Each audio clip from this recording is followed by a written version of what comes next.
সাওসাং হাও বন্ধুরা, এটার অর্থ হলো শুভ সকাল। আমি এখন আছি চায়নার বেজিং শহর এবং আজ বেরিয়ে পড়েছি চায়নার অন্যতম জনপ্রিয় এক দর্শনীয় স্থান দেখতে।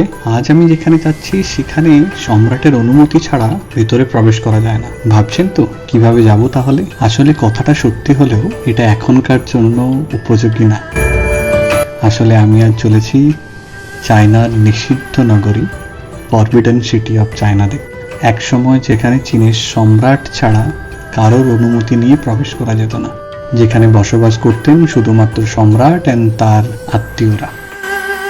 এর ভিডিওতে আপনাদের আমি এই সুবিশাল প্রাসাদ ঘুরে দেখানোর চেষ্টা করব অ্যান্ড এর পেছনে যে ইতিহাস রয়েছে সেটাও কিছুটা তুলে ধরার চেষ্টা করব। এটি চীনের রাজধানী বেজিং এর কেন্দ্রে অবস্থিত একটি সুবিশাল রাজপ্রাসাদ কমপ্লেক্স। আমি এখন রয়েছি ফরবিডেন সিটির মেইন এন্ট্রান্সের সামনে। এটাতে প্রবেশ করার জন্য আপনাদেরকে আসতে হবে তিয়ানমেন স্কোয়ার অ্যান্ড সেখান থেকেই কিন্তু এটি প্রবেশদ্বার।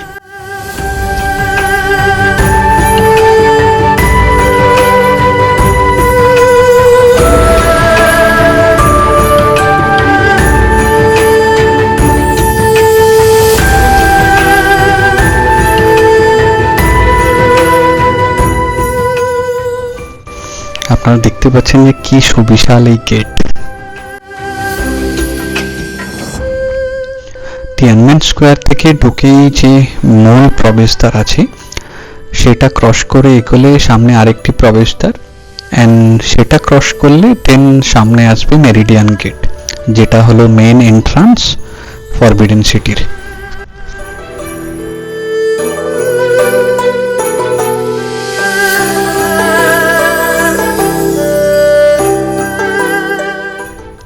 এই যে সামনের গেটটা দেখতে পাচ্ছেন, এটা ক্রস করে এগোলেই কিন্তু আমরা পৌঁছে যাব মেরিডিয়ান গেটের সামনে। এই নিষিদ্ধ নগরী বা ফরবিডেন সিটি কিন্তু এখন প্যালেস মিউজিয়াম নামে পরিচিত এখানে। এন্ড এটি চীনের অন্যতম প্রধান পর্যটন কেন্দ্র। এই সুবিশাল রাজপ্রাসাদ কমপ্লেক্স শুধু চীনের নয়, মানব সভ্যতার ইতিহাসের এক মহৎ নিদর্শন।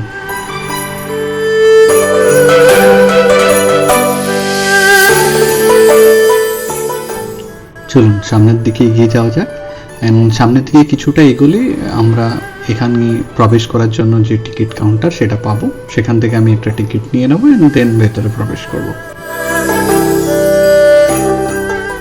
সামনের এই গেটটি হলো মেরিডিয়ান গেট, যেটি ফরবিডেন সিটির মূল প্রবেশদ্বার। আমি অনুমান করছি বন্ধুরা আপনারাও আমার মতো এক্সাইটেড আগের ফরবিডেন সিটি দেখার জন্য।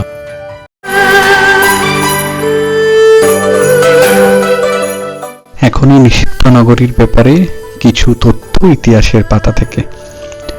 নিষিদ্ধ নগরী তৈরি হয়েছিল 1406 থেকে 1420 সালের মধ্যে মিং সাম্রাজ্যের সম্রাট চেংজুরের শাসনামলে।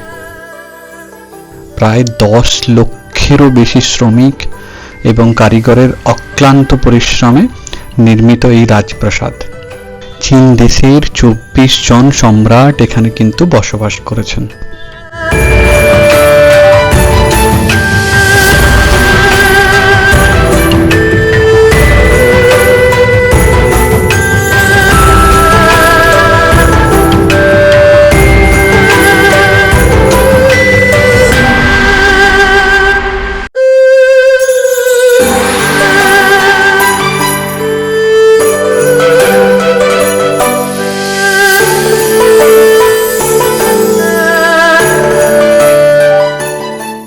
বন্ধুরা, এই নিষিদ্ধ নগরী চীনের ঐতিহ্যবাহী স্থাপত্যের একটি প্রতীক।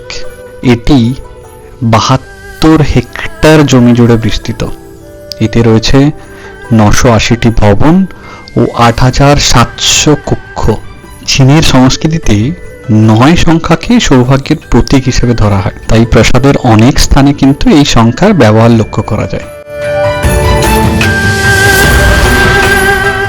আপনারা সামনে দেখতে পাচ্ছেন সেই প্রাচীন চীনের সুদক্ষ কারিগরের হাতের কাজের নমুনা। এই যে সামনে দেখতে পাচ্ছেন সব স্ট্রাকচারগুলোই কিন্তু পিওর কপার দিয়ে তৈরি।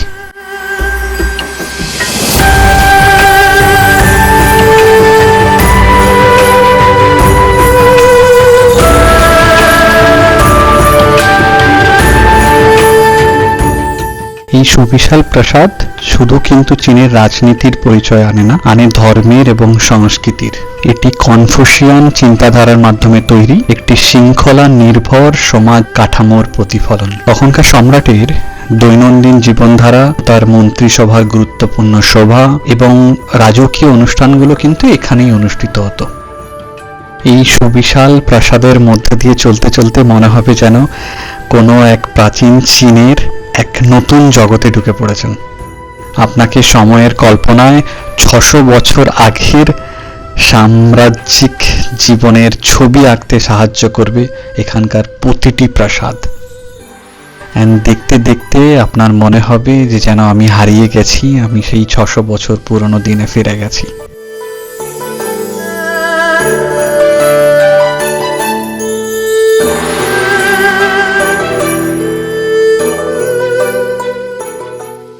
বন্ধুরা, 1987 সালে নিষিদ্ধ নগরী কিন্তু ইউনেস্কোর বিশ্ব ঐতিহ্য তালিকায় অন্তর্ভুক্ত হয়। এটি চীনা সভ্যতা ও স্থাপত্যের একটি অনন্য উদাহরণ এবং বিশ্বের অন্যতম বৃহৎ ও সংরক্ষিত প্রাচীন কাঠামো।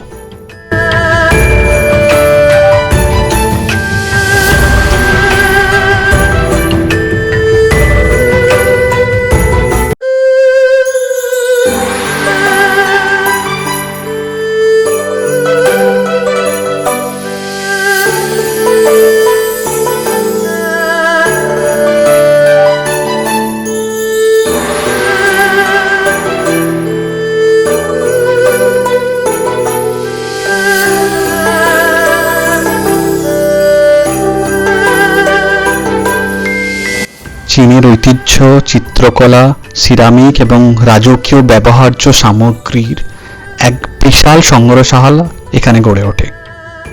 এটি বর্তমানে বিশ্বের অন্যতম বৃহৎ এবং গুরুত্বপূর্ণ ঐতিহাসিক জাদুঘর।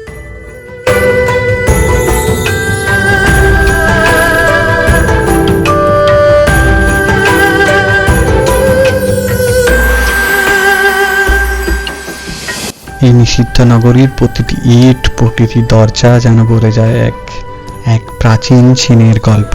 এই ফরবিডেন সিটির প্রত্যেকটা বিল্ডিং যদি আপনারা একটু ভালো করে দেখেন, দেখতে পাবেন যে প্রত্যেকটা বিল্ডিং এর ছাদে উজ্জ্বল লাল এবং হলুদ রঙের ব্যবহার করা হয়েছে।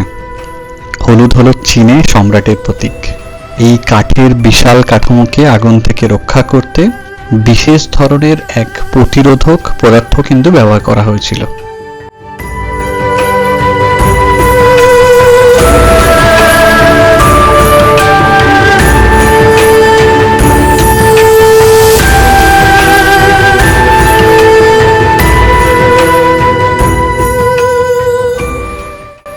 আমরা সামনের দিকে এগিয়ে গেলে দেখতে পাবো ইম্পেরিয়াল গার্ডেন।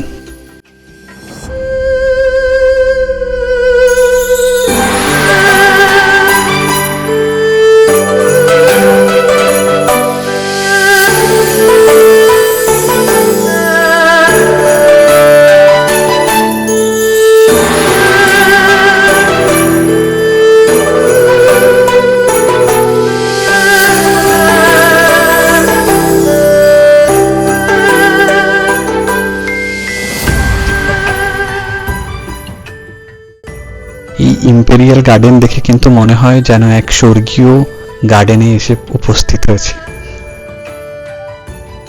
এখন আমার সামনে আপনারা যেটা দেখছেন এটা হলো 9 ড্রাগন ওয়াল।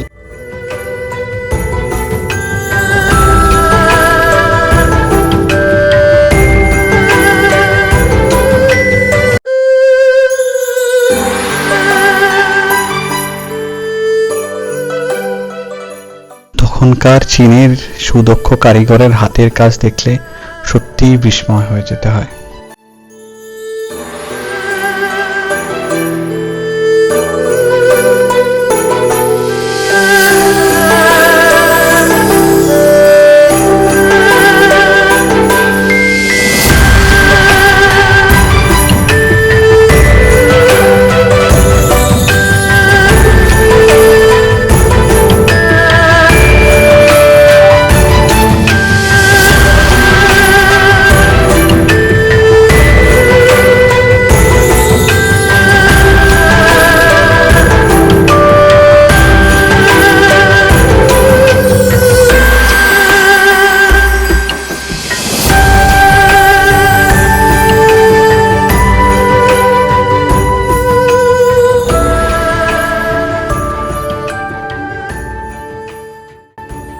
এখন আপনারা সামনে যেটি দেখছেন, এখানেই কিন্তু সম্রাট এসে নিজে বিরাজমান হতেন প্রত্যেক দিন, অ্যান্ড তার প্রত্যেক দিনের যে কাজকর্ম সেগুলো কিন্তু এখান থেকে উনি পরিচালনা করতেন।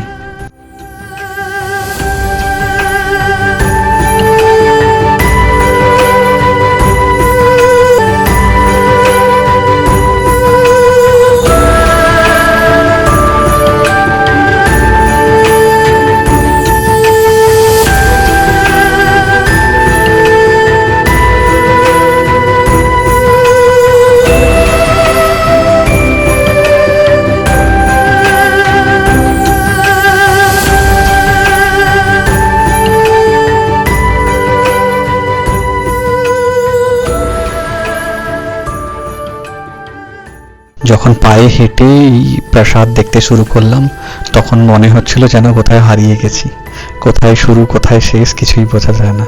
দেখুন, এই প্রাসাদের একটি দরজার সাইজ আপনারা অনুমান করতে পারবেন যে কি সুবিশাল এই প্রাসাদ।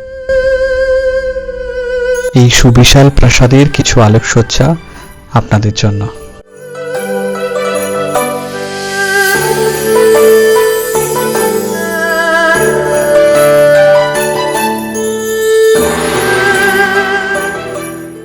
আমরা যদি আরেকবার ইতিহাসের পাতায় ফিরে যাই, তাহলে দেখতে পাই যে 1912 সালে চিং সাম্রাজ্যের পতনের পর সম্রাট পুইকে প্রাসাদের আভ্যন্তরীণ অংশে বসবাস করতে দেওয়া হয়।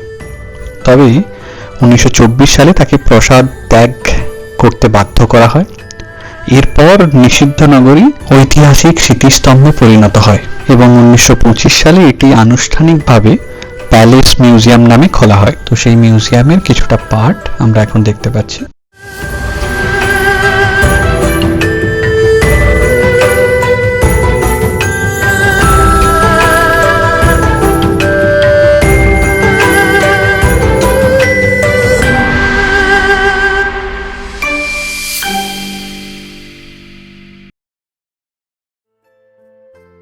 টোটাল সাম্রাজ্যটি কিন্তু একটি জলাশয় দিয়ে পরিবেষ্টিত।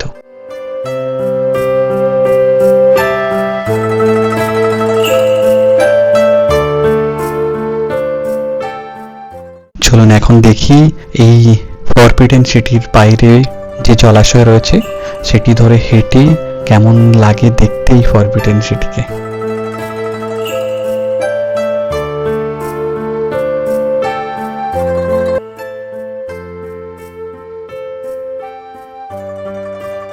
এই যে দেখছেন, এই স্ট্রিটের ধারে কিছু খাবার বিক্রি হচ্ছে।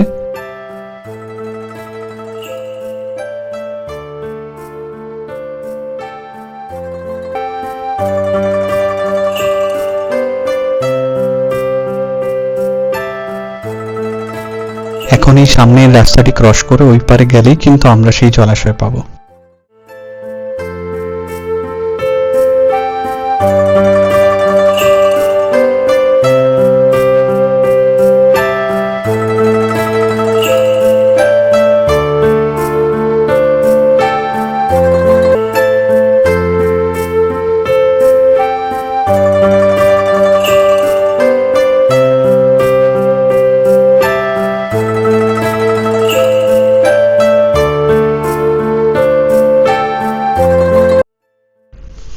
আপনারা দেখছেন যে সামনে কিন্তু অনেক চাইনিজ ট্যুরিস্ট তারা এসেছেন এখানে, এন্ড তারা ট্রেডিশনাল চাইনিজ কস্টিউমে নিজেদেরকে সাজিয়ে এখানে ফটোশুট করাচ্ছে।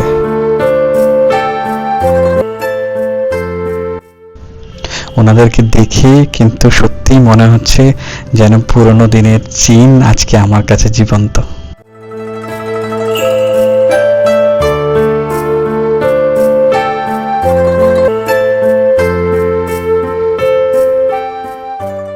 এই পড়ন্ত বিকেলে এই সাইডের যে লেক বা জলাশয় সেটা কিন্তু সত্যিই অপূর্ব লাগছে।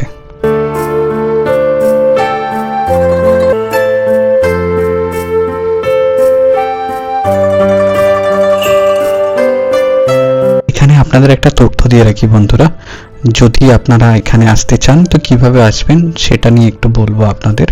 আপনারা চীনের যে কোনো প্রান্তেই থাকুন না কেন, এখানে কিন্তু মেট্রো ব্যবস্থা খুবই ভালো। আপনার হোটেলের যে কোনো নিয়ারেস্ট মেট্রো স্টেশন থেকে আপনি কিন্তু মেট্রো ধরে এখানে আসতে পারেন। অ্যান্ড আপনাকে নামতে হবে তিয়ানমেন স্কোয়ারে, অ্যান্ড তিয়ানমেন স্কোয়ার থেকেই কিন্তু এই নিষিদ্ধ নগরীর প্রবেশদ্বার শুরু হয়ে যায়।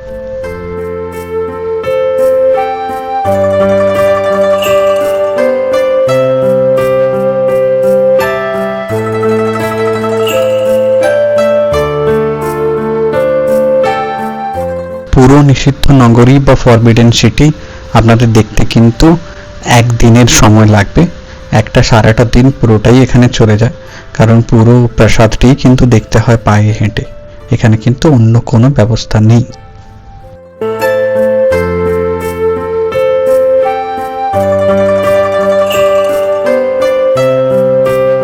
আমি যেহেতু এখানে ডিসেম্বর মাসে এসেছি, তাই সামনে দেখছেন যে পুরো এই জলাশয়টি কিন্তু জমে বরফে পরিণত হয়েছে। যদি আপনারাও আমার মতো শীতের সময় আসেন এখানে, তাহলে কিন্তু খুব ভালো লাগবে।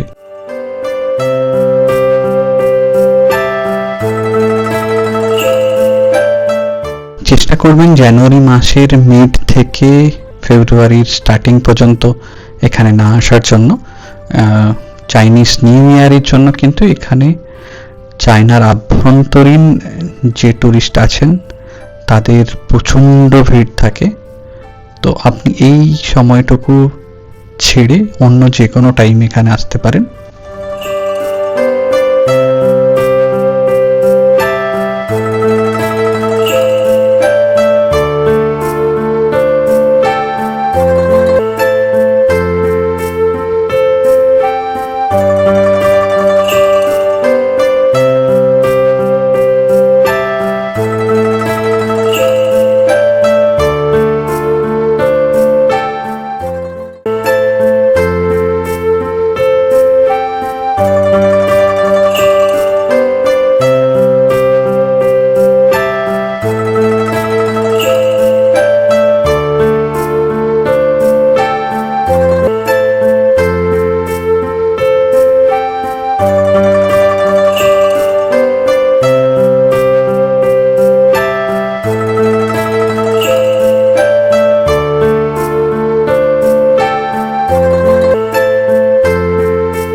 এই পড়ন্ত বিকেলে এখানে কিন্তু হাঁটতে অসাধারণ লাগছে। মানে এটা কিন্তু সত্যি বলে প্রকাশ করার মতো না। আপনারা দেখেও হয়তো বুঝতে পারছেন কিছুটা।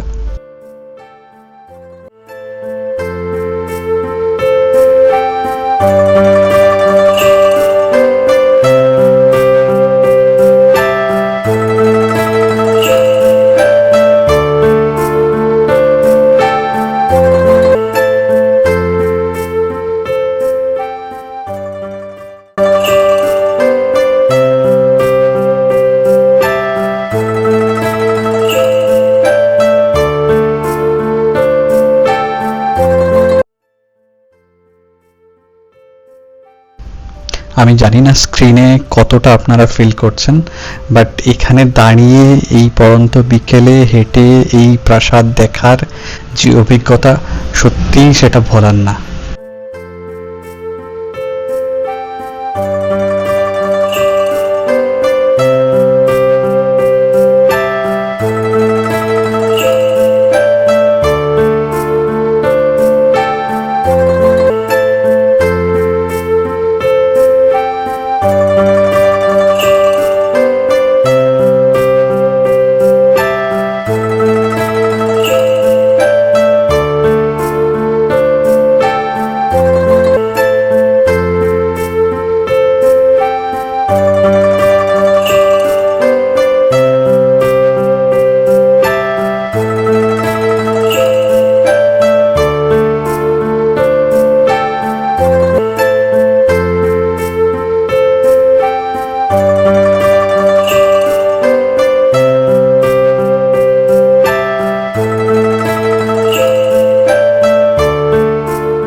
হাঁটতে হাঁটতে কিন্তু চলে এসেছি সেই এন্ট্রান্স গেটের কাছে, অ্যান্ড এখন অলরেডি গেট ক্লোজ।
প্রসাদ দেখে বঙ্কিমচন্দ্র চট্টোপাধ্যায়ের কপালকুণ্ডলা উপন্যাসের সেই নবকুমারের মুখের কথাই কিন্তু মনে আসছে, আহা কি দেখিলাম জন্ম জন্মান্তরেও বলিব না।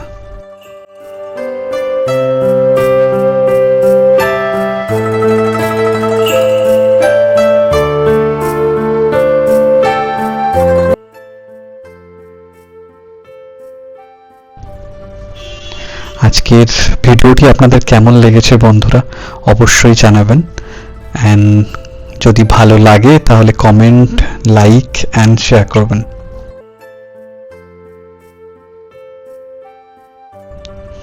অ্যান্ড এরকম আরও অজানা জায়গা দেখতে, অজানাকে জানতে অবশ্যই সাবস্ক্রাইব করবেন জানা অজানা চ্যানেলটি।